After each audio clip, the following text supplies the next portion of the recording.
السلام عليكم ورحمة الله وبركاته أصحابتي qaaliga meel kasta joogtiin soo dhawaada channelkeeni xarunta cuntada caafimaadka waa walaashin shukri aadan buule asxaabta qiimaha badan ee dhinaca hawada nagala socota soo dhawaada indhahaya maanta topigeena inta usii guudagelin waxay naga codsanayaan xishmad leh like gareeya subscribe sameeya waxay naga caawinaysaa inaan fiidiyool qurux badan inii soo dayno wax fudud ma fiidiyoyaashan inagoo mahadsan topigeena ayaan usii guudagalayna asxaabta qaaliga ah maanta topigeena waxaa waaye si fudud oo la isku caateeyo waxa soo laalaabatay maxaa isku caateeya soo halkan waxaan ku haysanaa koob biyo ah ku haysanaa halkan waxaan ku haysanaa 3 xabbe oo qorfo ah 3 xabbe mujidin asxaabta qorfaha oo ka fiican waa kan waaye Soomaalidu wad ka sisa iyo chaplin ah soo maxaa hadaan sameeyo maxaa ka faa'iidaya waaye horta qofraha wuxuu fiican yahay iyo lemonta iyo xabada liindhanaanta marka isku dartid waxa la difaaca jirka ay kor u qaadaan vitamin C kor ay tahay waxay balance gareeyaan dadka oo sokorta leh jirka bini'aadanka ay dhaqaan PhD-ga ee qofka bini'aadanka ah jirkiisa ku jiro waxa la dhahay restore ay ku sameeyaan so even cancerka la dagaaltamaan qorfaha cancerka ayuu la dagaaltamaa dadka wuu caateeya maxaa lahaa dumarka wuu fiican yahay dhinaca xitaa dhalimada ah infectionka ayuu ka caawiyaa waxyaalo badan ay leeyihiin oo halkan lagu soo koobi karin even wajiga qurux ayuu ka dhigaa skinka dadka collagenka agingka oo marka qofka gabowga wajiga soo degdego wuu qurxiyaa soo marka hadda waxaas oo dhan hadaan dhahno ka hadlaynaa waxay noqonaysaa topic dheer ayuu noqonayaa soo marka dadka oo buuran oo hilibka ku jirana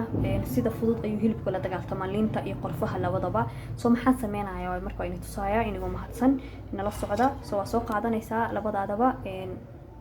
markasta biyaha qandac inay ahaadaan waaye that's why marka biyaha qandaca aad ay ugu yihiin qofka bini'aadanka jirkiisa muhiimad weyn ayuu ku leeyahay faa'iidooyin badan ayuu ku leeyahay soo nala socda inagoo mahadsan asxaabta qaaliga waa kan biyahaga ayaa ku digsiga marka digsiga ku shubatid marka saddexdaadi xabba qorfaha ayaa soo qaadanaysaa saas ugu ridaysaa marka ugu ridid waxaan sugaynaa wax yar inay ku karkaraan ku qandacaan qorfaha iyo biyaha kalarkooda dhan way isbedelayaan qorfaha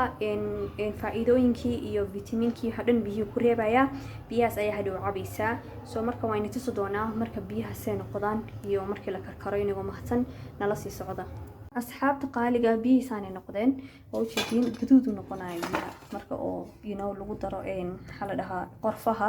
biyaha guduud u ka dhigaya soo markay xoogaha qandaceen waan ka soo qaaday because abaaraan sugaynay inay ka maxaa la dhahaa ka qaboobaan because qofna ma cabi karo soo waxaa sameynaysaa shandamiirkaaga soo qaadanaysaa dulcalkaaga dhaco biyihiiyaa ka shubaysaa biyaha markaa ka shubtid meelaas ka dhigaysaa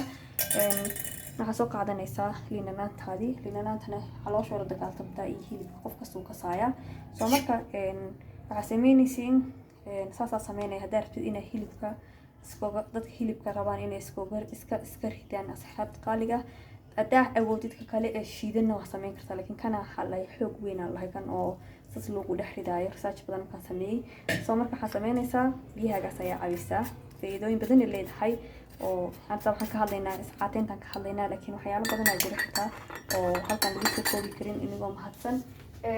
marka nagala sii socda channelkeeni xarunta cuntada caafimaadka kulligiin inagoo mahadsan haddaa wax ka faa'iideen waxaan dhahayaa sheegareeya dadka la sheegareeya subscribe sameeya meesha nagala socotiin waa channelkeeni xarunta cuntada caafimaadka waana walaashin shukri aadan buule inay soo daaya oo jecel dadkeeda Soomaaliyeed meel kasta ay joogaan wassalaamu calaykum waraxmatullaahi wabarakaatuh